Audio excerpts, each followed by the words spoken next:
Vous écoutez la 98.5 Sud FM Sen Radio, il est 18h, c'est l'heure du journal, voici les titres. Covid-19, Touba rouvre ses CTE face à une multiplication des cas communautaires. Les autorités sanitaires veulent désengorger les hôpitaux et centres de santé. Une caravane de sensibilisation est lancée ce mercredi.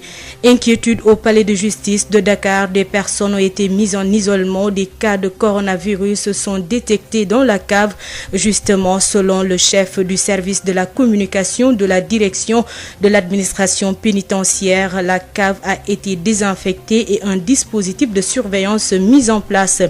Irrigation de 1000 hectares de surface cultivable dans le département de Kanel, une initiative de la SAED à travers le projet de désensablement dans le bassin de Djoulal. L'actualité hors de chez nous et la page des sports seront de mise. Le développement, c'est dans un instant. Sud-Soir. Josette Kali. À la présentation, Pape Abdoulaye Dieye assure la partie technique. Covid-19, les chiffres toujours en hausse dans la ville de Touba. Les cas communautaires inquiètent les autorités qui ont décidé de rouvrir les CTE pour désengorger les hôpitaux et centres de santé. Ces autorités qui ont d'ailleurs lancé ce mercredi une caravane de sensibilisation pour amener les populations à respecter les mesures barrières tout ici. La ville de Touba a comptabilisé 935 cas positifs à la date du 12 janvier 2021, 632 guéris et 72 décès. À ce jour, 15 cas graves sont pris en charge dans les structures sanitaires de Touba qui ont déjà fait le plein. Le centre de traitement des épidémies de Toscana est réouvert pour accueillir les malades, nous dit le responsable de l'éducation pour la santé du district sanitaire de Touba, Mamadou Sarr. Elle est effective aujourd'hui et la capacité d'accueil c'est 25. On a dit que Ndamatou est vraiment plein. On a dit également que Djanatou est plein. Donc le CT est ouvert pour pouvoir accueillir le reste des malades qui sont au niveau des domiciles. Les autorités médicales comptent sur l'engagement communautaire des populations pour renverser la tendance. Une caravane a sillonné la ville ce mercredi. Mamadou Sarr. Et maintenant, ce développement également pose des problèmes. Et nous devons également faire beaucoup d'efforts, faire beaucoup d'aménagements, faire un engagement communautaire et voire même citoyen, comme je l'ai dit tantôt, pour que tout le monde puisse être au courant et puisse également jouer le rôle fondamental pour que cette pandémie-là disparaisse à jamais à nos yeux. Le Khalife général nous a aidés à informer la population et à demander également que les mesures barrières soient suivies par ces derniers, comme lui, il est en train de le faire. Donc ça, c'est une satisfaction que nous avons par rapport à ça. D'autres activités sont prévues dans le cadre de la sensibilisation par les autorités sanitaires qui ont mis les bouchées doubles en cette période où le virus continue sa propagation dans la cité religieuse. Touti Mbacké, Sud FM. Tout ici, à Ziguinchor, on redoute une explosion des cas. Une enquête révèle un taux de séroprévalence de 40% à la Covid-19 dans cette région qui compte 5 cas, dont un grave. Les cas positifs seraient-ils sous-notifiés? Tentative de réponse avec Ignace Ndeye. Malgré les 5 cas positifs actuellement sous traitement détectés dans la région depuis le début de cette deuxième vague de contamination, le pire est à redouter à Ziguinchor et sa région. Et pour preuve, des résultats d'une enquête révèlent une séroprévalence à la Covid-19 de 40% dans la région de Ziguinchor. Des résultats qui installent l'inquiétude. Y aurait-il une sous-notification des cas positifs à la Covid-19? Tout l'espoir si on se fie aux résultats de cette enquête commanditée par les services du ministère de la Santé. Des cas sur le terrain, il y en aurait plus que ce qui est officiellement notifié.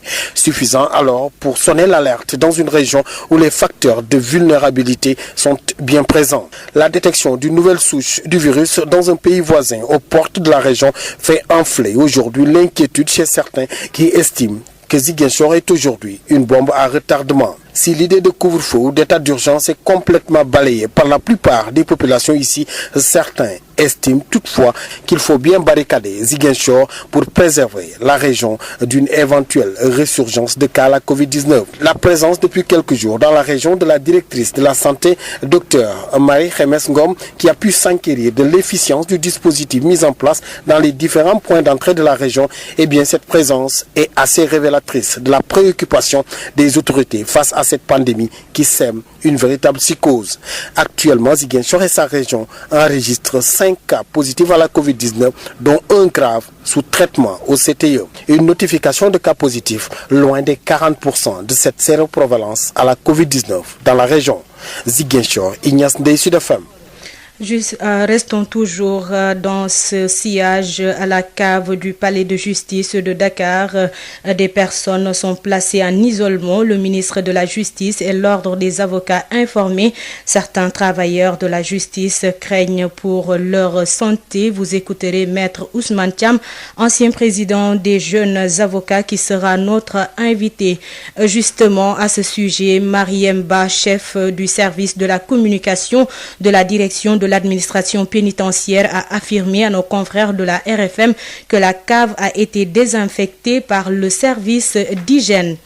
La pandémie du coronavirus risque-t-elle d'impacter le déroulement des cours dans les universités, lieux de rassemblement de milliers de personnes?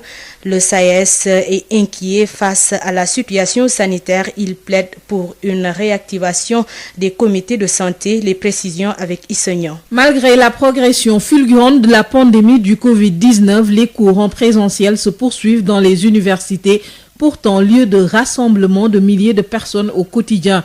Avec ce relâchement généralisé dans le respect des gestes barrières, le SAES, syndicat autonome des enseignants du supérieur, dit son inquiétude.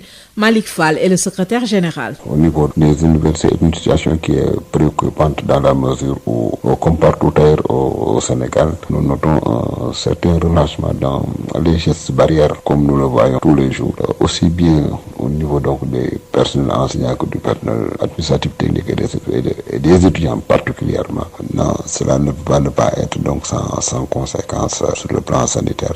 Je ne voudrais pas donc trahir donc des secrets, mais il est évident que ces lieux de rassemblement ne peuvent pas être indemnes de situations préoccupantes par rapport donc à la présence de la Covid-19. Il est évident que donc nous courons tous donc des risques. Les professeurs sont en contact avec les étudiants alors que la plupart sont âgés ou en situation de vulnérabilité à cause des comorbidités. Il faut réactiver les comités de santé, plaide Malik Fall. Il faut, je pense de mon point de vue, redoubler de vigilance, encore activer les comités de santé qui ont été mis en place dans chaque université pour pouvoir surveiller en tout cas donc la progression donc de la maladie et également donner des directives par rapport aux mesures sanitaires à respecter. Dans les universités, les gestes barrières ne suffisent pas. Face à la progression de la pandémie, les autorités doivent déjà envisager les meilleures alternatives pour ne pas hypothéquer encore une fois l'année académique déjà perturbée par la première vague du coronavirus. Direction l'université Alioune Diop de Bombay, le dispositif sanitaire a été renforcé, mais les étudiants peinent à respecter le port de masque, nous dit Adam Ndiaye. À l'intérieur de l'université Alioune Diop de Bombay, les mesures barrières sont respectées à la lettre. À l'entrée du campus pédagogique et du campus social, un agent de la Croix-Rouge est prépositionné avec un thermoflash et une bouteille de gel hydroalcoolique pour veiller au grain. Tout étudiant ou simple visiteur est thermoflashé avant de rentrer dans les lieux.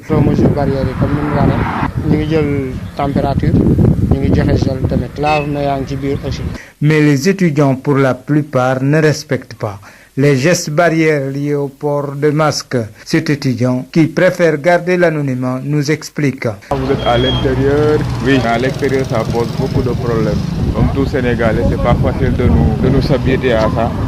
Mais quand même on gère, moi je porte mes masques, mais aujourd'hui j'étais seul, c'est la raison pour laquelle je ne porte pas de masque. Oui, mais quand je suis à l'intérieur, comme quand je suis en voyage, je porte même mon masque. Toutefois, ces étudiants saluent l'élan de patriotisme des éléments de la Croix-Rouge. Nos confrères de la Croix-Rouge, vraiment, ils font un travail extraordinaire dans la mesure où, même devant la porte du campus 2, on les trouve là-bas en train de faire le boulot. Même je les encourage par ailleurs. Des séances de sensibilisation sont menées par les amicales d'étudiants pour lutter contre la pandémie au niveau de ce temple du savoir qui regroupe plus de 10 000 étudiants. Source de propagation du virus. Diourbel, Sud FM, Adam Ndiaye. Adama Ndiaye, la Covid-19 maintient la pression sur les centres de prise en charge avec une hausse de la mortalité, 9 nouveaux décès, 38 cas graves en réanimation. Le pays enregistre également 198 cas supplémentaires, dont 136 issus de la transmission communautaire. Écoutons à ce propos les précisions du directeur de la prévention au ministère de la Santé et de l'Action sociale, le docteur El Hadj Mamadou Ndiaye. Sur 1709 tests réalisés, 198 sont revenus positifs, soit un taux de positivité de 11,59%. Les cas positifs sont répartis comme suit. Nous avons eu 62 cas contacts suivis par nos services. Aucun cas importé n'a été enregistré au niveau de nos différentes portes d'entrée aériennes, maritimes et terrestres. Et il nous a été notifié 136 cas issus de la transmission communautaire répartis comme suit. Thiès, 14. Kaolack, 12. 11 à Touba. 9 à Dakar Plateau. 7 à Mermoz. 5 à Matam, Mbour, Popenguine et Tivaouane. 4 à Keur Massar, Mamel et Yoff. 3 à Ouakam, Parcelles Assainies, Sacré-Cœur et Tamba. 2 à Amitié 3, Dieuppeul, Grand Yoff, Guédiawaye, Kaffrine, Mboro, Nord Foire et Pikine. 1 aux Almadies, à Birkelane, Cité Africa, Cité Alia Dione, Cité Djily Mbaye, Cité Mixta, Diourbel, Fass, Fatick, HLM, Keur Momar Sarr, Koumpentoum, Liberté 6, Mariste, Médina, Ngor, Niary Tally, Pété, Pire, Point E, Richard Toll, Rufisque et Saint-Louis. 119 patients hospitalisés ont été contrôlés négatifs et déclarés guéris.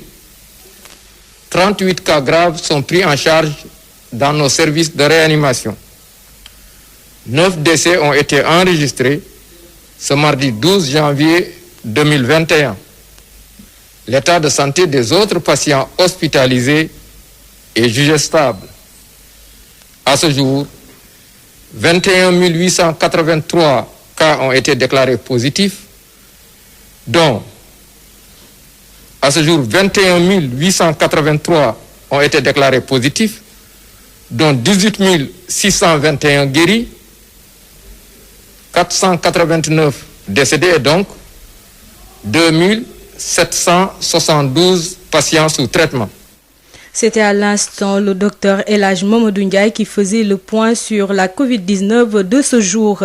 Polémique autour du vaccin contre la Covid-19, l'Alliance And Gueusseum demande au ministère de la Santé d'associer tous les acteurs au processus décisionnel, mais aussi de mener une large campagne d'information et de sensibilisation auprès des populations pour éviter des incompréhensions. Plus de précisions avec Sidi Ndiaye, premier vice-président de l'Alliance And Gueusseum, joint par Mame Diarra Da Silva. Je pense que les vaccins ont amené quand même une révolution dans le cadre de la lutte contre les pandémies. Un peu partout dans le monde, ils ont fait leurs preuves. Mais nous disons également que les vaccins, pour que ça puisse passer une vaccination à grande échelle, il faut aussi qu'on en sache les tenants et les aboutissants. C'est-à-dire qu'en amont, que tous les acteurs soient associés au processus décisionnel, c'est-à-dire depuis le choix des antigènes jusqu'à la vaccination proprement dite. Malheureusement, dans notre pays, jusqu'à présent, les parfois interposés que nous entendons que telle et telle mesure ont été prises, que tel et tel vaccin ont été sélectionnés, sur la base de quels critères, nous déplorons le fait que jusqu'à présent, les partenaires sociaux ne sont pas associés à ce processus et même la composition du comité de lutte contre la Covid, nous sommes exclus, n'est-ce pas, de ces centres de décision. Or, comment peut-on décider à la place des acteurs, c'est-à-dire de ceux qui sont en contact avec les malades, de ceux qui les soignent? Donc je vois que là il y a une mal-donne qu'il faut corriger très rapidement. Nous disons que véritablement, il y a quelque chose, il y a anguille sous roche par rapport à ce qui se passe pour la gestion de la Covid. Et vous voyez aujourd'hui les difficultés qu'on rencontre. Si les acteurs ne rendent pas compte fidèlement à travers les organismes spécialisés qui ont été mis en place par les chefs de l'État, il est évident qu'on va tout droit vers le mur. Maintenant, nous, on n'a pas de fixation sur tel ou tel vaccin, puisqu'il semblerait qu'il y a plusieurs, ceux qui sont sortis des États-Unis, des laboratoires, ceux qui sont de l'Angleterre, en Angleterre aussi, et en Chine et en Russie. Nous n'avons pas de fixation, mais nous disons que il faut que véritablement il y ait une large campagne d'information et de sensibilisation pour que les gens ne soient pas réfractaires, n'est-ce pas, au vaccin. Faute de quoi, on va passer à côté, parce que nous avons beau commander des millions de doses, si les populations ne sont pas convaincues de la nécessité, s'il y a des craintes, d'autant plus qu'aujourd'hui, nous avons des bruits qui courent, qui font croire que certains n'ont pas résisté au vaccin, ils ont contracté d'autres maladies, donc je crois que là aussi, si on ne fait pas preuve de beaucoup de pédagogie, il est évident que nous risquons de passer à côté. Sud FM, l'info, c'est ici. Les usagers du rond-point Liberté 6 souffrent le martyre depuis le démarrage des travaux du BRT. Sur cet axe, les piétons sont confrontés à un manque de véhicules, d'embouteillage ou encore de la poussière. Reportage Odile Minkila. Manque de voitures, embouteillage, poussière, voilà entre autres difficultés auxquelles sont confrontés les usagers du rond-point Liberté 6. Depuis le démarrage des travaux du BRT, les clients des bus disent qu'il reste des heures pour avoir un véhicule. Bien sûr que oui. Depuis le départ, le démarrage des travaux, c'est comme ça. C'est le calvaire.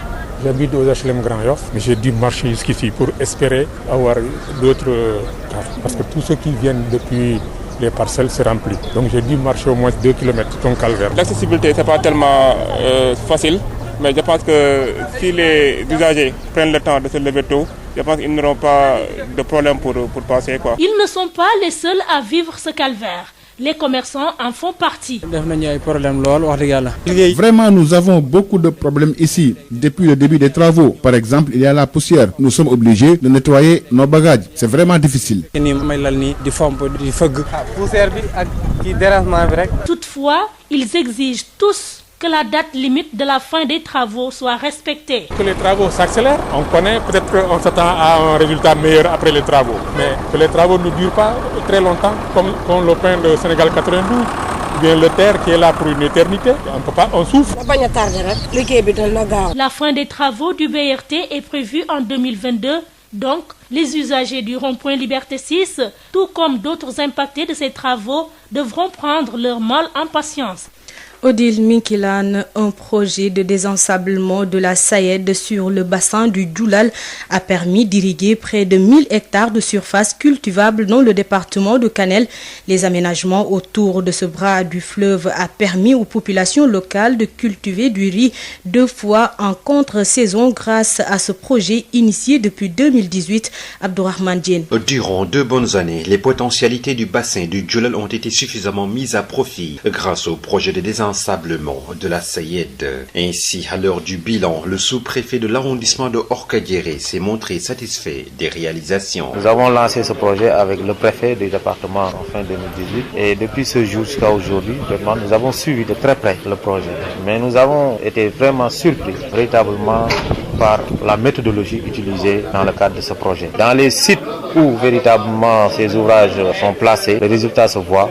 Il y a une régénération véritablement de l'écosystème. En effet, avec l'exploitation du bassin, c'est une surface de près de 1000 hectares qui a été mise au service des agriculteurs qui cultivent désormais 2 fois par an, souligne El Malik John, coordonnateur de l'unité d'exécution du projet PGIR de la Sayed. Nous sommes dans un bassin versant où on a un potentiel irrigué de plus de 1000 hectares autour du Djoulal. La Sayed, depuis la relance de l'agriculture irriguée dans la zone de Matam, chaque année procédé au curage du Djoulal pour effectivement permettre d'augmenter la capacité de stockage du cours d'eau et de pouvoir effectivement réaliser au moins 2 campagnes agricoles de riz par année. Pour arriver à ces résultats probants, il a fallu lutter efficacement contre l'érosion du bassin à travers la construction d'ouvrages d'envergure. Une étude a été faite pour l'aménagement global du bassin versant. Par la suite, il y a un contrat de réalisation d'ouvrages de sédimentation qui a été lancé et exécuté par une entreprise de la place. Parmi ces activités, donc,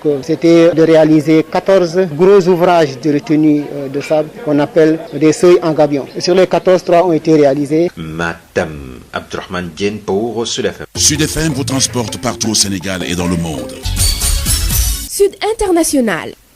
Hors de chez nous, 2 jours avant la présidentielle ougandaise, les autorités ont exigé la suspension de l'accès à plusieurs réseaux sociaux, dont Facebook, Twitter ou encore WhatsApp, accusés d'interférence dans le débat public. Plusieurs responsables gouvernementaux ougandais avaient vu leur compte Facebook fermé en janvier.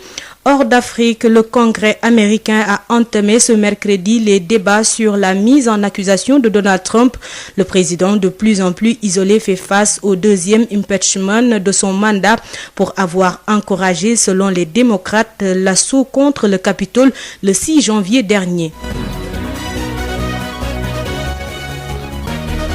Sport à présent, réfection du stade Caroline Faye de Mbour. Une équipe technique et une délégation du ministère des Sports ont fait le diagnostic, mais aucune date n'est encore avancée pour le début des travaux.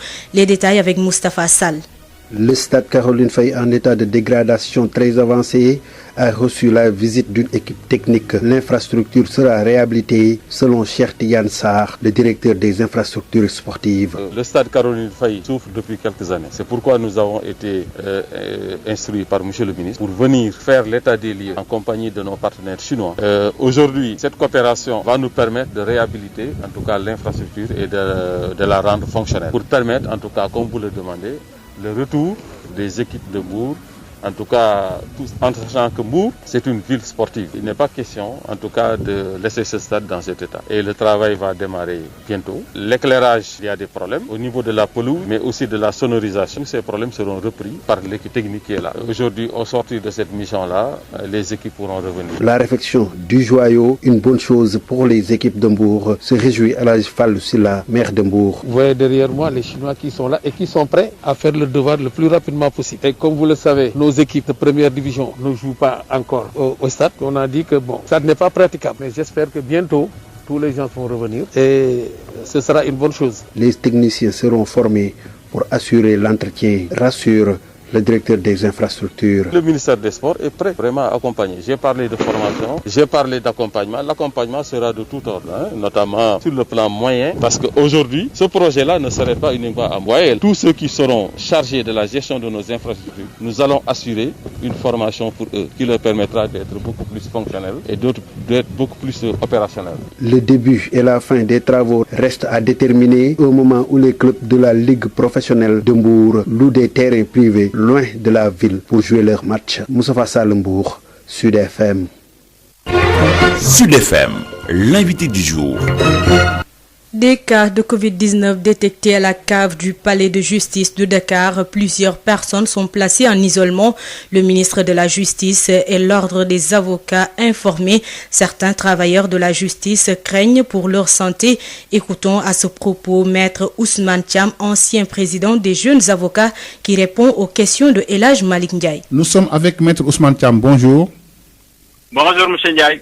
Vous êtes l'ancien président des jeunes avocats du Sénégal. Alors, des cas de Covid à la cave du tribunal de Dakar, plus de 80 personnes placées en isolement. Quelle est votre réaction en tant qu'avocat que vous êtes? La première réaction, c'est une réaction de peur par rapport à ce qui se passe au tribunal. Montre que nous sommes tous en danger par rapport à la maladie et qu'il urge vraiment de prendre des mesures pour que au moins le tribunal puisse disposer de toutes les mesures nécessaires pour parer à toute éventualité par rapport à la propagation du virus. Parce que hier, c'était au niveau de la cave que certaines personnes ont été testées positives. Maintenant, nous, qui sommes les acteurs de la justice, nous avons besoin d'être protégés, que ce soit les magistrats, les avocats, les greffiers et même les justiciables qui fréquentent le tribunal. Donc, c'est un vrai danger que nous courons aujourd'hui. Et au tribunal, nous n'avons pas toutes les infrastructures nécessaires pour pouvoir se protéger par rapport à ce virus. Il n'y a pas de gel, il n'y a pas ce qu'on appelle les gestes barrières ne peuvent pas être observés au niveau du tribunal parce que les salles d'audience sont souvent bondées de personnes. Et il est important aujourd'hui de prendre les mesures qui nous permettent de nous protéger et de protéger les justiciables qui viennent au niveau du tribunal. Alors, est-ce que vous avez saisi l'ordre des avocats et la tutelle? Oui, moi, dès que j'ai eu l'information, j'ai avisé, comme il est d'habitude, monsieur le bâtonnier de l'ordre des avocats. Je lui ai rendu compte de la situation qui prévalait au niveau du tribunal. Je lui ai donné tous les détails par rapport à ce qui a été constaté et les tests qui ont été en train d'être faits au niveau du tribunal. Et monsieur le bâtonnier aussi a pris des initiatives en appelant le garde des Sceaux et le procureur de la République ainsi que les autres chefs de juridiction pour leur faire part en tout cas du danger que nous courons et puis leur demander de prendre les mesures idoines. Et je pense qu'aujourd'hui, demain, le ministre de la Justice a convoqué ce qu'on appelle une réunion pour qu'on puisse voir quelles sont les mesures qu'il faut prendre au niveau du tribunal pour pouvoir au moins parer à cette maladie et prendre les mesures nécessaires pour que cette transmission puisse être arrêtée ou à tout le moins cette transmission puisse être en tout cas stoppée. Est-ce qu'aujourd'hui vous avez peur? Mais nous avons peur comme tout le monde parce que c'est une maladie qui fait peur. Aujourd'hui, on nous dit que la deuxième vague, en tout cas la deuxième vague, le virus est beaucoup plus virulent et il est normal qu'en tant qu'acteurs de la justice, nous qui fréquentons chaque jour le tribunal, si des cas sont détectés au niveau du tribunal et à la CAB, et vous devez savoir qu'à la CAB, l'hygiène, en tout cas, n'est pas au top. Donc, il est normal que nous qui fréquentons la CAB, etc., puissions avoir peur pour notre santé et pour la santé de notre famille. Parce que aujourd'hui, je pense que, comme le disent tous les acteurs de la santé, le virus est devenu beaucoup plus virulent et nous avons peur, que ce soit nous, que ce soit les justiciables qui viennent ou les autres acteurs de la justice, nous avons peur et avons besoin de mesures qui nous permettent au moins de nous protéger par rapport à la maladie. Maître, quel est le sort de ces personnes placées en isolement? Oui, en fait, hier, en tout cas là où le virus a été aperçu, la personne qui a été suspectée d'être atteinte de Covid, le ministre de la Santé a envoyé des éléments qui sont venus faire des tests massifs pour toutes les personnes qui étaient là-bas. Je n'ai pas encore les résultats, mais d'après les informations que j'ai pu avoir, on m'a dit qu'ils sont placés en quarantaine actuellement au niveau de l'hôpital de Fann en attendant que les résultats sortent. Mais en tout cas, j'ai eu quelques informations qui nous disent que, en tout cas, il y a 4 qui ont été reconnus positifs pour l'instant. Maître Ousmane Thiam, je vous remercie. Merci, monsieur Ndiaye. Je rappelle que vous êtes l'ancien président de l'Association des jeunes avocats du Sénégal. Sud FM chez vous, à tout instant. La B6, Banque internationale pour le commerce et l'industrie du Sénégal. La B6, la banque d'un monde qui change, vous offre le journal de l'économie.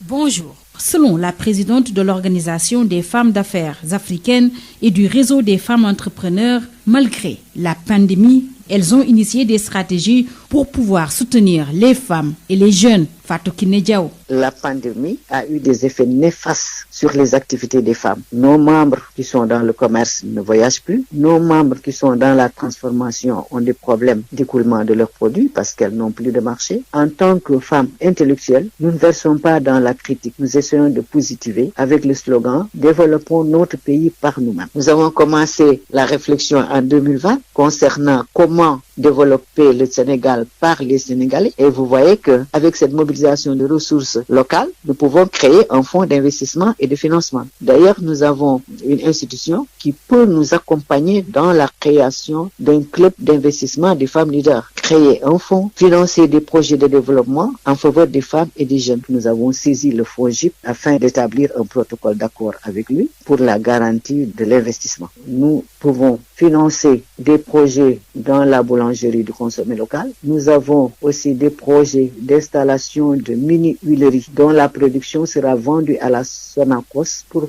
raffinage. Nous avons également des projets d'installation de mini-marchés. La question foncière intéresse également la présidente de l'ORFA. Tout le monde décrit le fait que les terres sont octroyées aux investisseurs, qu'ils soient locaux ou étrangers. Un investisseur ne doit pas disposer d'un lopin de terre. La terre doit être distribuée aux femmes et aux jeunes. Chacun 1 hectare 5. Si un investisseur arrive, qu'il soit local ou privé, que cet investisseur-là puisse établir des protocoles de partenariat gagnant-gagnant avec des propriétaires qui se mettent ensemble pour avoir de grands domaines. Donc nous, c'est ça notre combat. Et que l'État aussi puisse rendre les terres arables en utilisant des systèmes d'irrigation. Vous conviendrez avec moi qu'un pays africain ne peut pas se développer sans la modernisation de l'agriculture. J'ai l'habitude de dire que c'est l'industrialisation qui crée des richesses et des emplois pour les jeunes et les femmes. Donc vous voyez, nous ne sommes pas, nous essayons de réfléchir autant que faire se peut sur des solutions idoines pour mener ce combat contre la pandémie.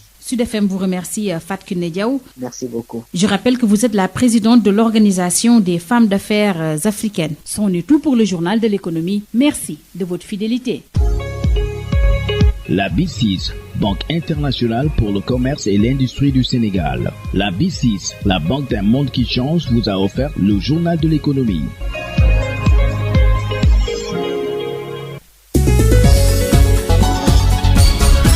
Josette Kali. À 18h passées de 31 minutes, c'est la fin. Tout de suite, le rappel des grandes lignes. Covid-19, Touba rouvre ses CTE face à une multiplication des cas communautaires. Les autorités de la localité veulent désengorger les hôpitaux et les centres de santé. Une caravane de sensibilisation est lancée ce mercredi. Inquiétude au palais de justice de Dakar. Des personnes ont été mises en isolement. Des cas de coronavirus se sont détectés dans la cave, justement, selon le chef du service de la communication de la direction de l'administration pénitentiaire. La cave a été désinfectée et un dispositif de surveillance mis en place. Au moment où, en 24 heures, 198 nouvelles contaminations sont recensées avec 9 décès supplémentaires et 38 patients en réanimation. Irrigation de 1000 hectares de surface cultivable dans le département de Kanel, une initiative de la SAED à travers le projet de désensablement dans le bassin de Djoulal. L'actualité internationale et la page des sports étaient de mise. Merci de nous avoir écoutés. Bonne suite des programmes sur la 98.5 Sud FM Sen Radio.